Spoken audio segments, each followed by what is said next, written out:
नमस्कार दोस्तों, तो स्वागत है आप सभी का मेरे इस YouTube चैनल पर। तो दोस्तों, आज का हमारा टॉपिक रहेगा कोऑपरेटिव बैंक्स।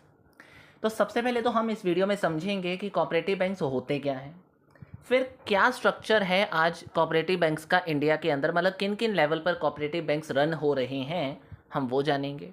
और फाइनली हम ये भी देखने वाले हैं कि कोऑपरेटिव बैंक्स के आज फंक्शंस क्या हैं, मतलब कौन कौन से काम कोऑपरेटिव बैंक्स को दिए गए हैं या कौन कौन से काम कोऑपरेटिव बैंक्स आजकल करते हैं, वो हम अच्छे से इस वीडियो के अंदर समझेंगे। तो शुरू करते हैं बिना किसी देरी से। लास्ट तक समझ लीजिएगा, अच्छे से कोऑपरेटिव बैंक्स का कंसेप्ट आपको समझ आ जाएगा। शुरू करने से पहले आप में से किसी भी स्टूडेंट को कॉमर्स सब्जेक्ट से रिलेटेड कोई नोट्स या क्लासेस की रिक्वायरमेंट है तो नोट्स टेलीग्राम चैनल और वेबसाइट पे मिल जाएंगे।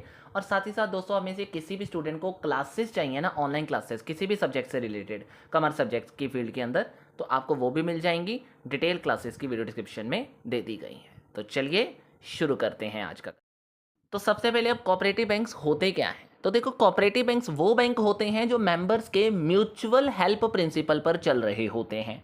यानी इन बैंक को उन्हीं लोगों ने मिलकर बनाया होता है जिनको फाइनेंशियल हेल्प चाहिए होती है। मतलब ये जो बैंक्स होते हैं ना, ये वही लोग चला रहे होते हैं जिनको किसी फाइनेंशियल हेल्प की ज़रूरत होती है। जैसे कि फार्मर, रूलर लोग होते हैं, मतलब रूलर के पीपल आ जाते हैं सारे रूरल एरिया के, और स्मॉल ट्रेडर इसमें जनरली होते हैं। तो मेरा मतलब ये है कहने का कि सबसे पहले तो कोऑपरेटिव बैंक्स को वो फाइनेंशियल इंस्टीट्यूशन बोला जाता है जो मेंबर्स द्वारा रन होते हैं।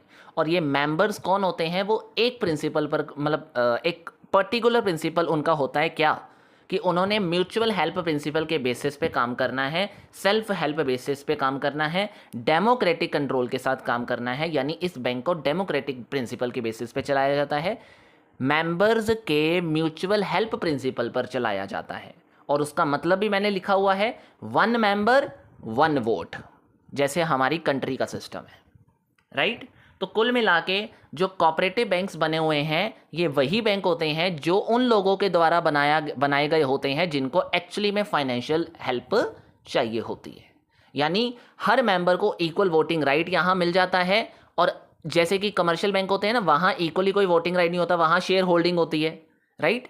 यहाँ पे ऐसा नहीं है, यहाँ पे डेमोक्रेटिक कंट्रोल के साथ काम हो रहा है। यानी ये बैंक्स मेनली रूरल एरिया में लोगों को सस्ता लोन देने के काम करते हैं। यानी इनका जो मेन एम होता है ना, वो होता है सर्विस देना, ना कि प्रॉफिट कमाना। इनका मेन एम क्या है, सर्विस देना, ना कि प्रॉफिट कमाना। और इनको स्पेशली कोऑपरेटिव सोसाइटी एक्ट के अंदर भी रजिस्टर किया जाता है, ताकि ये उनके रूल्स के हिसाब से भी चल रहे हों, ताकि कोई इसमें प्रॉब्लम हमें ना फेस करनी पड़े या हमारे मेंबर्स को फेस ना करनी पड़े। आई होप आपको अच्छे से बेसिक अच्छे से क्लियर हो गया होगा कि कोऑपरेटिव बैंक्स होते क्या हैं। तो अब अगर स्ट्रक्चर की बात करते हैं तो इसमें 3 टायर आ जाता है और 3 टायर के साथ अर्बन जुड़ जाता है। तो पहले अगर मैं बात करूं, इसमें आते हैं PACS के ऊपर, यानी प्राइमरी एग्रीकल्चर क्रेडिट सोसाइटीज़ के ऊपर। ये वो सोसाइटीज़ है जो बिल्कुल बेसिक लेवल पर होती हैं, यानी you can say village level पर बनी होती हैं। फार्मर और रूरल के लोगों को शॉर्ट टर्म पीरियड के लिए क्रॉप लोन देने का काम इनका होता है। यानी ये बिल्कुल बेस लेवल पर मेंबर की मदद करने के लिए बने होते हैं। उनसे डिपॉजिट लेने का सिस्टम, मतलब उनसे डिपॉजिट लेते रहना और उनको लोन देने का काम इन्हीं का होता है। मतलब बिल्कुल छोटे लेवल पर जिन लोगों को शुरुआत करनी है, या बिल्कुल छोटे लेवल पर जिनकी बिल्कुल बहुत कम इनकम सोर्स होता है या बहुत छोटे लेवल पर होता है, उनकी मदद करने का काम किसका है, प्राइमरी एग्रीकल्चर क्रेडिट सोसाइटीज़ का। अब इनको कंट्रोल करने का काम किसको दे दिया गया है, डिस्ट्रिक्ट सेंट्रल कोऑपरेटिव बैंक्स को दे दिया गया है, DCCB को दे दिया गया है। मतलब डिस्ट्रिक्ट लेवल पर बनी हुई क्रेडिट बैंक्स, डिस्ट्रिक्ट लेवल पर जो कोऑपरेटिव बैंक्स बने हुए हैं, वो PACS को क्या करते हैं, फंड देने का काम करते हैं, और उनका कंट्रोल भी इन्हीं के हाथ में होता है।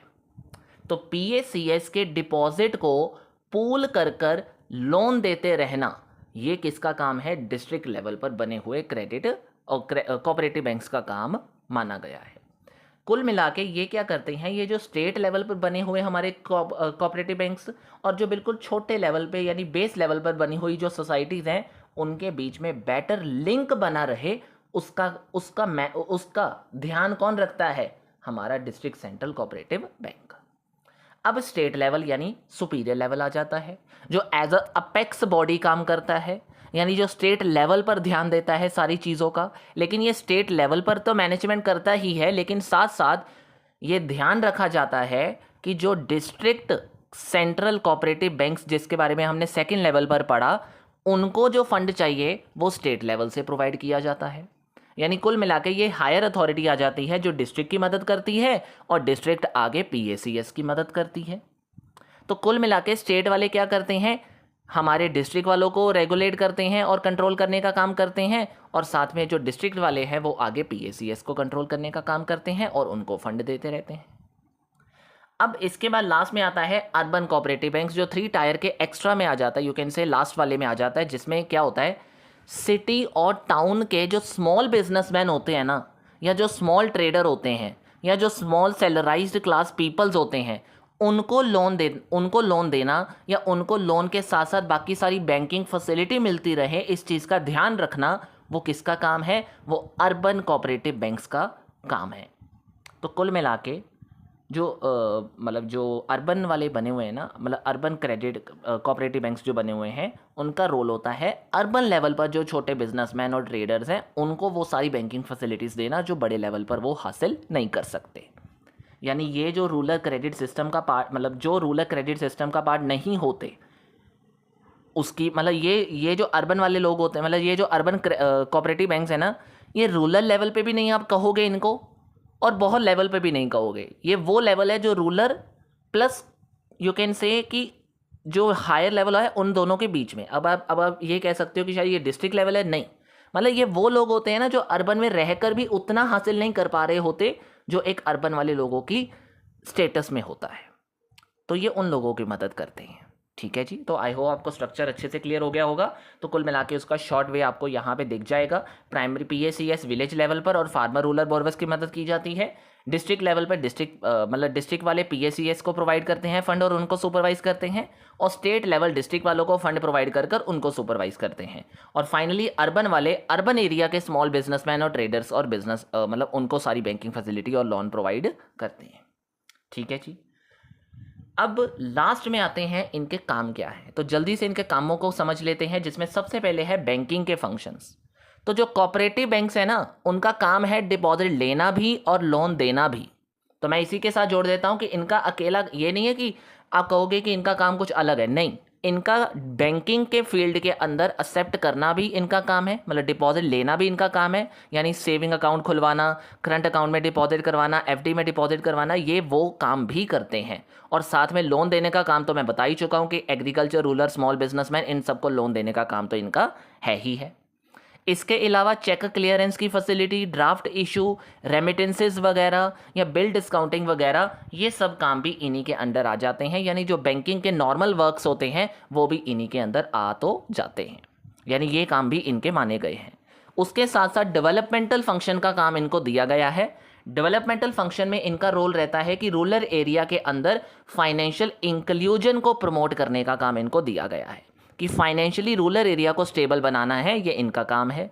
दूसरा, फार्मल और रूरल आर्टिशियंस जो होते हैं, जो छोटे लेवल पर फार्मर्स और बहुत छोटे लेवल पर हमारे रूरल पीपल्स होते हैं, उनको सस्ते में क्रेडिट प्रोवाइड करना, यानी उनकी मदद करना ताकि वो अपने बिजनेस को बिल्कुल छोटे लेवल से शुरू कर आगे लेके जा सकें, उस बेसिस पे भी जो कोऑपरेटिव बैंक्स है वो मदद करते हैं। यानी इनका काम क्या है, उन बेसिक लेवल पे लोगों की मदद करना जिससे वो अपने आप को रोजगार दे सके। ठीक है जी, प्लस रूरल लोगों को यू कैन से कि जो सेविंग और थ्रिफ्ट की हैबिट है ना, वो डेवलप करने में मदद करना। देखो होता यही है ना कि कुछ लोगों को समझ तो होती नहीं है कि कैसे मैनेज करना है अपने फाइनेंस को, तो वो मैनेजमेंट भी सिखाया जाता है किसके ज़रिए, क्रेडिट और किसके ज़रिए, कोऑपरेटिव बैंक्स के ज़रिए।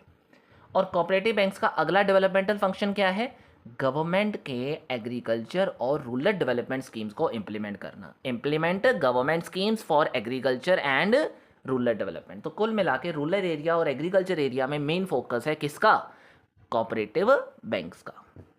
अब फाइनली इसके कुछ सुपरवाइजेशन फंक्शंस भी आ जाते हैं, जैसे कि मैंने बताया ही है कि स्टेट लेवल पर बने हुए जो कोऑपरेटिव बैंक्स हैं वो किसका ध्यान देते हैं, वो प्राइमरी PACS पे ध्यान देते हैं और DCCB यानी डिस्ट्रिक्ट क्रेडिट कोऑपरेटिव बैंक्स के ऊपर भी ध्यान देते हैं और उनको लोअर मतलब उनके लेवल मतलब उनको जो फंड्स चाहिए होता है वो उनको प्रोवाइड किए जाते हैं।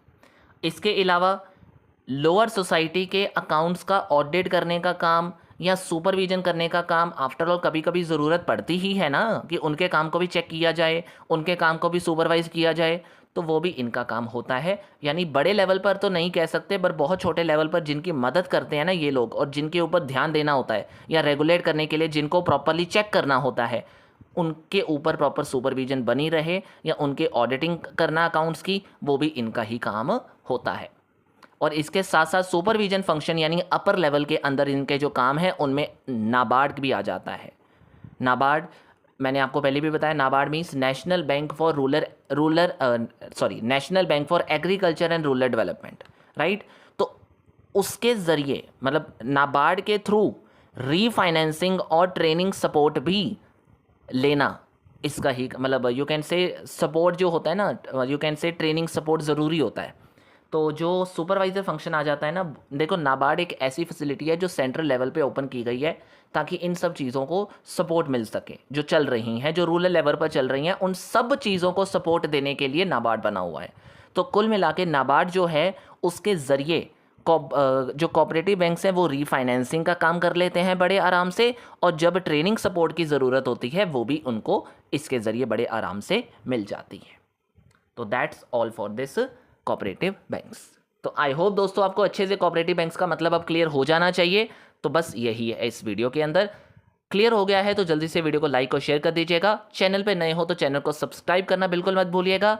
मिलते हैं नेक्स्ट वीडियो में, तब तक के लिए कीप लर्निंग कीप